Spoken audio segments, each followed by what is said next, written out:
ভারতে ভারতীয় সংস্কৃতিতে শুধু আধ্যাত্মিক পথ আছে, সেভাবে কোনো সত্যিকারের ধর্ম নেই। কারণ একটা ধর্মের একটা বিশ্বাস দরকার হয়।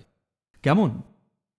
আধ্যাত্মিক প্রক্রিয়াতে দরকার পড়ে অনুসন্ধান, একটা অন্বেষণ। আধ্যাত্মিক পথে থাকলে বলা হয় সন্ধানকারী বা সিকার, আর কোনো ধর্মে আস্থা রাখলে বলা হয় বিলিভার বা বিশ্বাসী। বিশ্বাস মানে হলো কিছু একটা যা আপনি জানেন না, কোনো এক কর্তৃপক্ষ বলেছে বলে আপনি বিশ্বাস করেন। তিনি হতে পারেন আপনার বাবা, যিনি বলেছেন এটাই সত্য আর আপনি তাকে বিশ্বাস করেছেন ছোটবেলায়।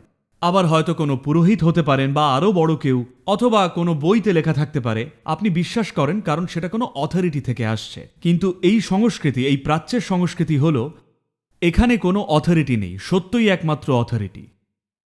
অথরিটি কিন্তু সত্য নয়। তাই এটাই হলো প্রাচ্যের অতীন্দ্রিয়বাদ বা মিস্টিসিজম। আর প্রাচ্যের আধ্যাত্মিকতার মূল সার হলো আপনি সবসময়ই একজন অনুসন্ধানকারী, বিশ্বাসী নন।